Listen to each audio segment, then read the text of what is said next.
itu kan nggak bisa lepas dengan namanya pengujian ya, pengujian, kalibrasi dan seterusnya. Sementara dalam kehidupan nyata kita memang ya dibutuhkan suatu penjaminan ya, penjaminan mutu terhadap laboratorium yang memberikan layanan. Dalam hal ini kan biasanya laboratorium, kalau selama ini kan Anda mungkin berpikir lab itu hanya untuk tempat praktikum. Padahal sebetulnya tidak hanya itu. Jadi laboratorium itu fungsinya cukup banyak ya. Kemarin sudah saya jelaskan di awal juga. Memang salah satunya kalau di fakultas atau di perguruan tinggi atau di lembaga-lembaga pendidikan, fungsi utamanya adalah mendukung kegiatan belajar mengajar. Dalam hal ini adalah kegiatan praktek. Ya, dalam hal ini, jadi kita membutuhkan suatu tempat yang berupa laboratorium. Laboratorium sendiri kan bisa berupa laboratorium basah, kering, dan tidak hanya dalam bentuk ruangan, tetapi laboratorium lapangan pun juga bisa dimanfaatkan dengan baik. Gitu. Yang penting ada pendukung untuk kegiatan praktikum. Nah, tetapi dalam perjalanannya ternyata laboratorium tidak hanya buat laboratorium pendidikan, tetapi juga ada namanya laboratorium pengujian dan ada namanya laboratorium kalibrasi.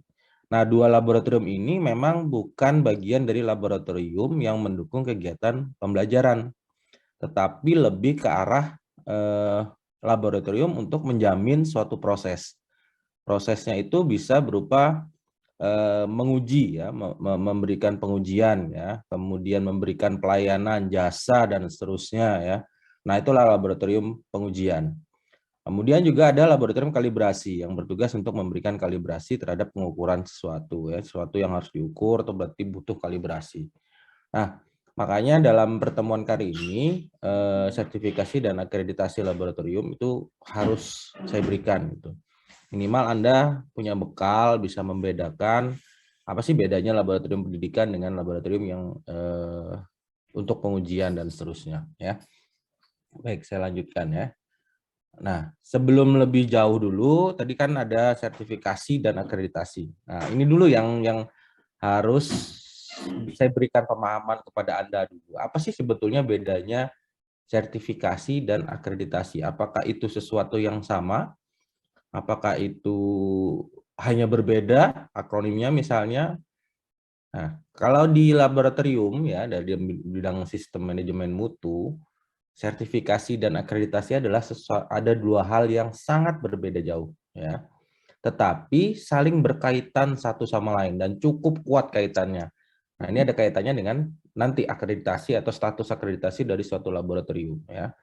Jadi kita bahas dulu apa yang dimaksud dengan sertifikasi ya.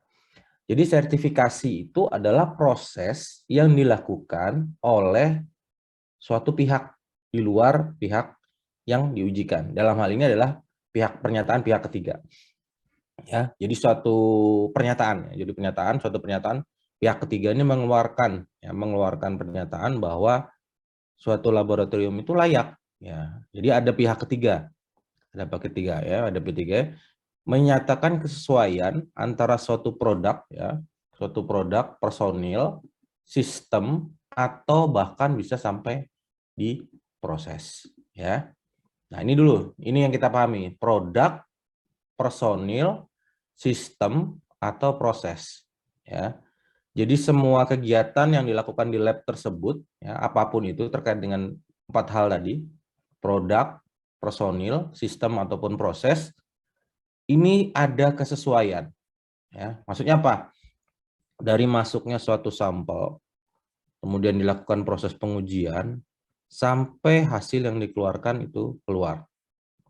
Nah, ada kesesuaian di sini, ada penilaian. Jadi ada assessment conformity, jadi konfirmasi terhadap kesesuaian. Ya, jadi suatu sistemnya menilai standar yang diusung oleh suatu manajemen laboratorium. Nah, ini yang dinilai adalah si manajemen laboratoriumnya. Ya, kalau kita bicara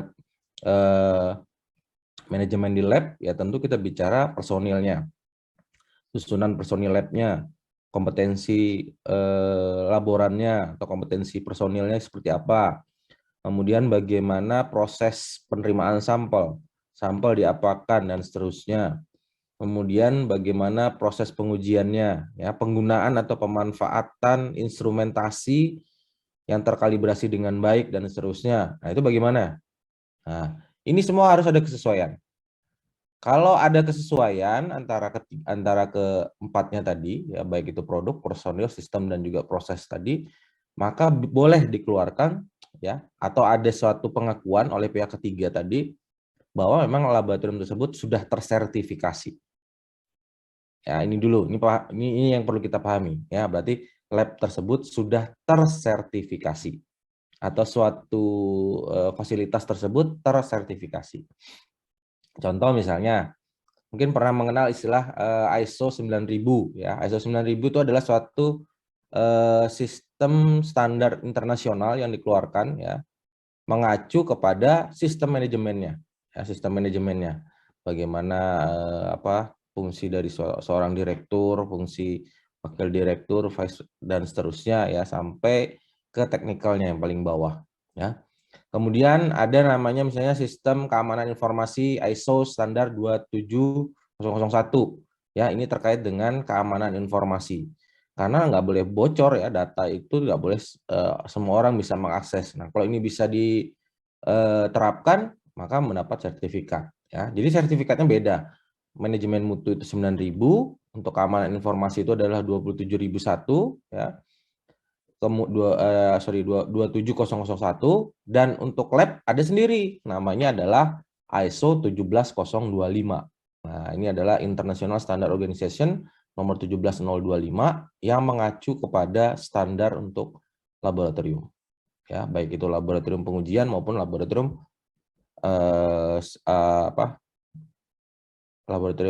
pengujian atau laboratorium kalibrasi. Nah, kenapa harus dilakukan proses sertifikasi?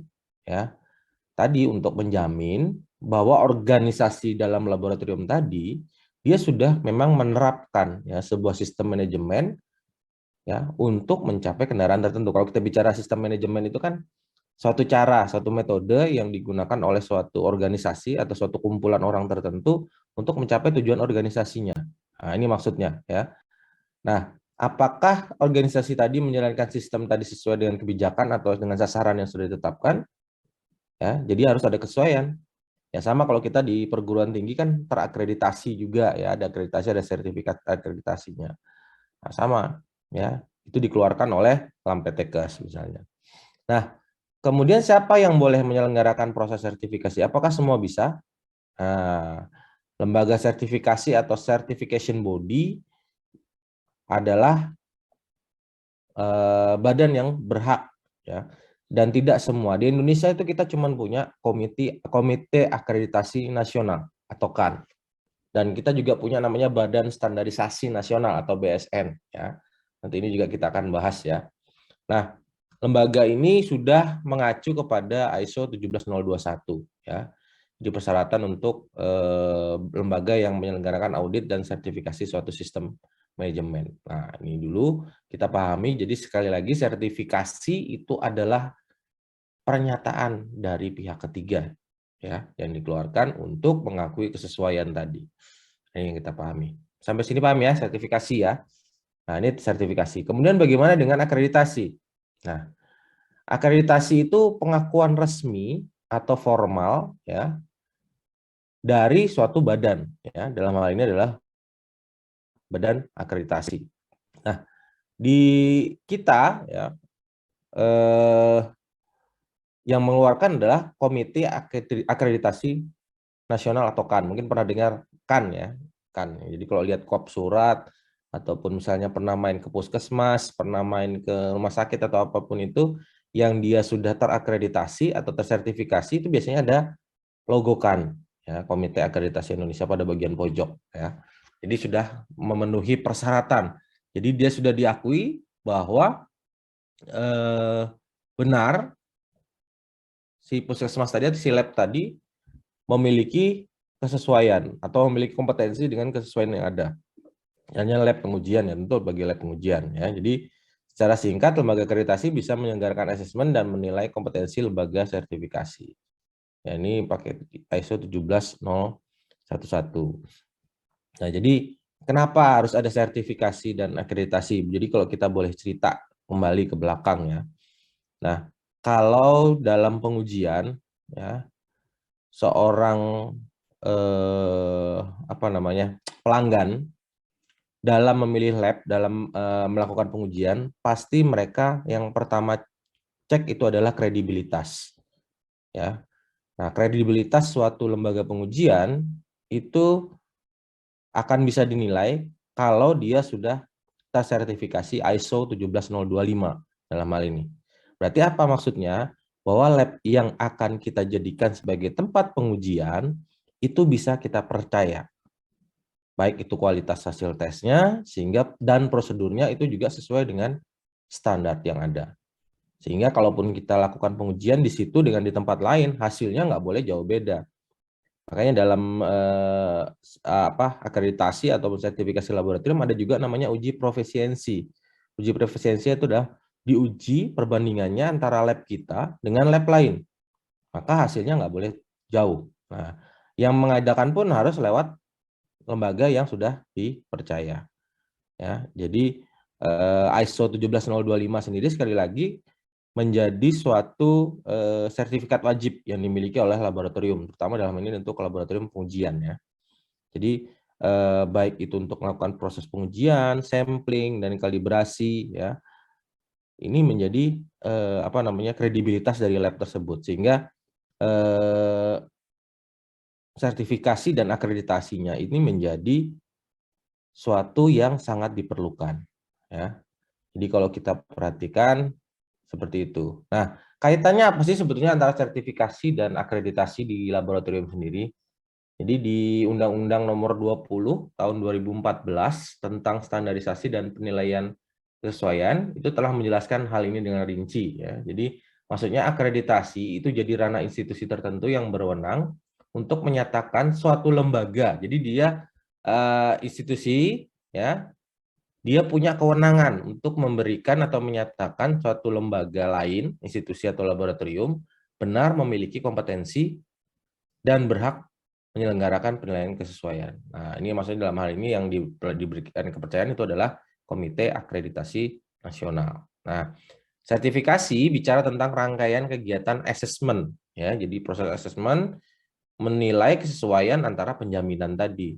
Mau dari proses barang tadi yang ya, jadi ada proses, produk, personil ya, dan sistem manajemennya apakah sudah sesuai dengan standar dan regulasi yang sudah ada. Nah, kalau sudah sesuai maka dia akan memenuhi sertifikasi. Jadi sertifikasi dan akreditasi itu tidak pernah bisa dilepaskan. Satu sama lain ya, saling mendukung. Nah, kenapa harus ya, kalau kembali lagi kok suatu lab itu harus dilakukan sertifikasi ya. Jadi ceritanya kita tahu bahwa sekarang arahnya ke era pasar bebas ya. Jadi sudah ada persetujuan technical barrier to trade. Jadi di situ ada perjanjian ya antar negara, di mana negara satu dengan negara yang lain bebas untuk melakukan apa namanya, jual beli ya, bebas melakukan jual beli.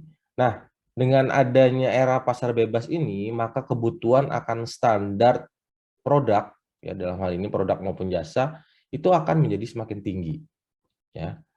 Nah, dengan adanya technical barrier to trade ya tetap harus ada ya, boleh masuk tetapi memenuhi persyaratan di suatu negara. Dengan cara apa? Dia melakukan pengujian di negara asalnya, tetapi laboratorium yang melakukan pengujian itu sudah memegang standar ya, dia sudah tersertifikasi dan juga sudah punya apa namanya, akreditasi ya. Nah, dengan masuknya barang dari luar negara lain ke negara kita gitu ya, maka standar ini dibutuhkan. Kenapa? Karena peran lab itu akan menentukan dalam proses pengendalian mutu dan penjaminan dari produk yang dihasilkan. Sehingga diperlukan ya akreditasi dan juga standar untuk sertifikasi. Nah, untuk menjamin keseragaman hasil analisis, maka dibutuhkan suatu standar yang bersifat internasional. Dan ini harus mencakup sistem mutu dan teknis yang baik. Makanya keluarlah namanya ISO 17025 yang lahir dari kesepakatan bersama di seluruh dunia. Untuk laboratorium, ada laboratorium pengujian dan juga ada laboratorium kalibrasi. Ya, muncullah 17025 dan ini versinya macam-macam nanti ya. Ada versi tahun 2007, ada yang versi tahun 2017. Dan yang terbaru itu 2019 kalau nggak 2021, itu yang paling baru ya. Oke. Nah, ini tadi standarnya ISO 17025 ya. Ini adalah yang standar minimal ya. Ini standar minimal yang digunakan secara umum untuk laboratorium ya, untuk kompetensi suatu lab, pengujian dan juga untuk kalibrasi ya. Nah, standarnya ini orang kalau di lab pasti tahu semua ya. Makanya dalam mata kuliah ini Anda diberikan pokok bahasan, subpokok bahasan tentang sertifikasi dan akreditasi. Jadi minimal tahu ya, kalau orang nanya misalnya labnya farmasi bisa nggak untuk pengujian ya. Nah, harus kita sampaikan bahwa lab kita belum terakreditasi. Bisa pengujian. Ya, pengujian itu kan gampang, asal ada metodenya, ada bahan untuk menguji, ada instrumen pengujiannya, bisa.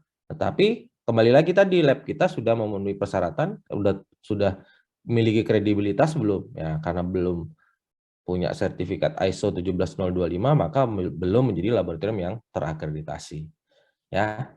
Nah, itu wajib kita harus tahu ya. Anda ini nanti yang kerja di lab nanti suatu saat ya harus paham dengan ini. Nah, jadi perpaduan antara persyaratan manajemen dan persyaratan teknis harus dipenuhi oleh lab, pengujian, dan laboratorium kalibrasi. Ya. Nah, kalau lab sudah mendapatkan akreditasi ya dari suatu badan akreditasi, dalam hal ini di kita adalah Badan Akreditasi Nasional, ini ada perjanjian. Ya. Jadi KAN itu sudah menandatangani perjanjian, ya, perjanjian internasional, di mana ada namanya MRE atau Mutual Recognition Agreement atau perjanjian saling mengakui, di mana kalau kita melakukan pengujian di lab kita, maka otomatis itu hasilnya harus bisa diterima di tempat lain untuk laboratorium yang sudah tersertifikasi ya oleh KAN tadi. Dan saling menerima data ya kalibrasi dari laboratorium yang bersangkutan yang sudah terakreditasi oleh lembaga yang sudah diakui tadi. Nah, di negara kita cuma satu ya, ada namanya Komite Akreditasi Indonesia yang di bawah Badan Standarisasi Nasional. Nah, di kita sekarang sudah diadopsi ya yang ISO 17025 tahun 2005, itu sekarang kita adopsi yang 2008 ya. Ini adalah persyaratan untuk kompetensi lab pengujian dan kalibrasi yang dikeluarkan oleh Badan Standar Nasional ya tahun 2008. Nah, BSN sendiri itu adalah lembaga atau badan yang ditunjuk oleh pemerintah untuk menyusun, mengadopsi, merevisi dan mengesahkan standar nasional untuk Indonesia. Nah, SNI sendiri itu sebetulnya turunan dari ISO ya, turunan dari ISO yang disesuaikan dengan standar nasional Indonesia, maka muncullah di SNI tadi. Nah, sedangkan Komite Akreditasi Nasional ini adalah lembaga juga yang ditunjuk oleh pemerintah yang diberikan tugas untuk melakukan akreditasi terhadap lab ya dan badan sertifikasi yang ada. Ya, jadi dia memang ditunjuk ya, satu-satunya lembaga akreditasi yang berwenang di Indonesia. Jadi kalau ditanya siapa yang berwenang, itu adalah Komite Akreditasi Nasional. Nah, sertifikat untuk laboratorium pengujian dan kalibrasi ya ini sudah diakui. Ya tadi ada MRE tadi ya, ada MRE terutama di kawasan Asia Pasifik itu sudah bisa. Jadi kalau kita kirim ke Cina, kirim ke Jepang, selama sudah dilakukan oleh laboratorium yang sudah tersertifikasi dan terakreditasi, maka itu hasilnya diakui ya. Sampai sini paham ya? Jelas atau bingung masih antara sertifikasi dan akreditasi? Ya. Jadi kembali lagi bahwa ini adalah sistem manajemen mutu ya. Mutu itu memastikan penyelenggaraan di lab itu betul-betul memenuhi standar yang ada. Dalam hal ini kembali lagi kalau di lab itu ada namanya 17025. Ini yang harus kita ketahui. Selain itu kan masih ada yang untuk standar limbah 14021 dan seterusnya, ada 19001 ya, masih banyak ya. Tapi yang paling penting untuk lab itu adalah 17025. Ini harus Anda ingat ya. Nah, manfaatnya apa? Manfaatnya nanti banyak sekali. Nah, salah satunya adalah mengurangi resiko ya atau kemungkinan lab untuk menentukan apakah personel sudah melakukan pekerjaan dengan benar. Ya, pasti ada SOP itu. SOP-nya pasti dari menerima sampel, kemudian proses preparasi, pengujian sampai hasilnya keluar, itu standar SOP-nya harus ada ya dan tidak boleh keluar dari itu. sehingga resikonya diminimalisir harus bisa ya. Kemudian semua personil itu punya komitmen ya. Ini labnya harus sesuai dengan kebutuhan pelanggan ya. Kemudian sistem manajemen lab itu karena pasti ada ada perencanaan, pelaksanaan, evaluasi dan monitoring, maka akan dilakukan perbaikan terus-menerus. Misalnya ada kesalahan sebelumnya, maka ini akan dievaluasi dan seterusnya begitu ya.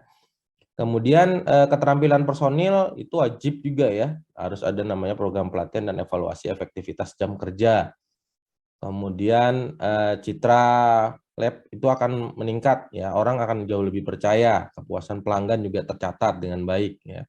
Kemudian adanya pengakuan internasional ya, perjanjian saling pengakuan atau MRE, mutual recognition ya tadi antar negara, kemudian minimalisir kesalahan dan pengulangan ya, pengurangan keluhan dan pengaduan dari pelanggan ya. Kemudian juga bagian dari pemasaran jasa lab ya, ini dan perbandingan kemampuan antar lab atau uji profisiensi ya. Nah, jadi kinerja tenaga sumber daya manusianya akan optimal, kerjanya sesuai dengan kompetensi dan juga dengan tupoksinya masing-masing. Hemat biaya yang jelas karena sistem manajemennya jelas. Kemudian kualitasnya sesuai dengan standar internasional dan kredibilitas lab itu akan naik. Jadi orang akan percaya, oh saya mau mengujikan ya, saya mengujikan di sini labnya sudah memenuhi standar ISO tadi, ISO 17025. Nah, ini yang harus kita ketahui. Nah, sampai sini ada yang ditanyakan dulu nggak? Kira-kira cukup jelas atau masih ada yang bingung? Silakan kalau ada yang mau ditanyakan, boleh. Halo, Cukup jelas. masih mendengarkan dengan baik? Kok sepi ya? Jelas, Pak. Masih, ya. Saya lanjut lagi ya. Ya, Pak. Iya, Pak. Iya, Pak. Oke, saya lanjutkan lagi. Baik, nah,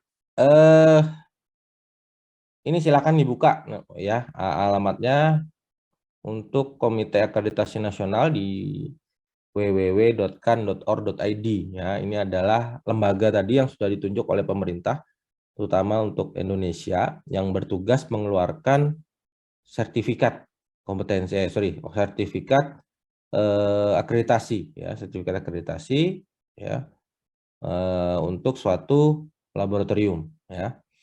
Jadi di sini untuk laboratorium penguji maupun untuk laboratorium kalibrasi. Nah, ini adalah hanya satu-satunya ya lembaga penilai kesesuaian atau conformity assessment body ya yang menyelenggarakan layanan akreditasi ya terhadap suatu lembaga.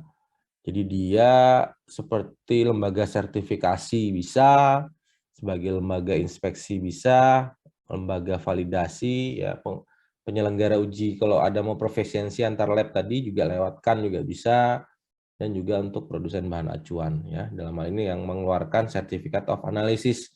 Jadi kalau kemarin mungkin sempat ramai ya dengan kasus gagal ginjal akut ya, di mana salah satu bahan yang dijadikan kambing hitam itu adalah etilen glikol dan di-etilen glikol, EG dan DEG, yang dianggap bertanggung jawab terhadap gagal ginjal akut atipikal ya yang terjadi pada anak-anak. Nah, ini jadi masalah ya kemarin ya.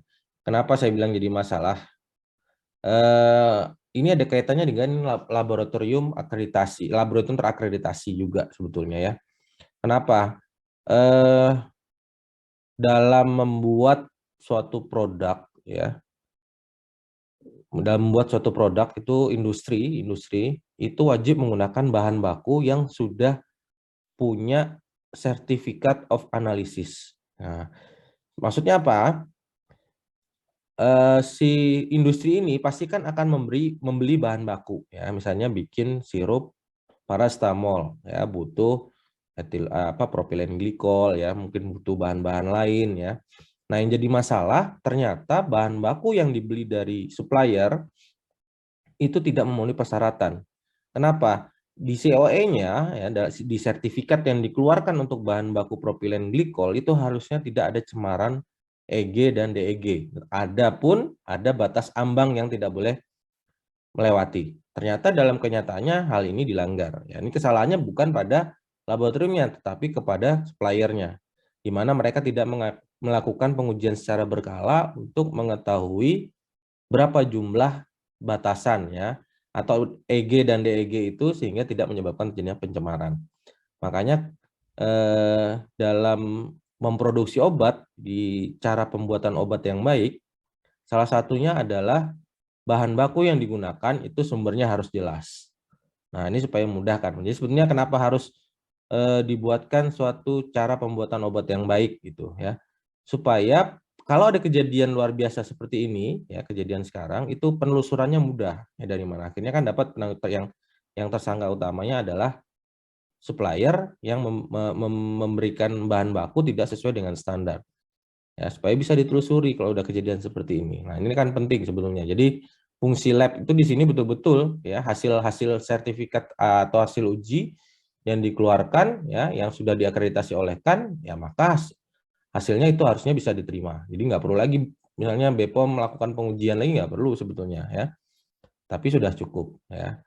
Nah, kita kembali lagi ke sini ya. Jadi sertifikat yang dikeluarkan oleh KAN itu hanya berlaku selama 5 tahun. Setelah itu nanti dilakukan perpanjangan ya untuk mendapatkan data. Nah, ini bisa kita cek di sini nih. Nanti silakan masuk ke kan.or.id kalau mau cek laboratorium apa saja yang sudah tersertifikasi ya atau sudah terstandarisasi sehingga bisa mengeluarkan pengujian ya, hasil pengujian yang layak diakui.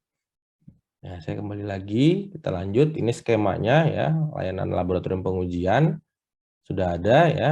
Jadi persyaratan-persyaratannya sudah jelas, ada good laboratory practice ya. Kemarin kan sudah dapat mata kuliah bahasan tentang cara berlaboratorium yang baik.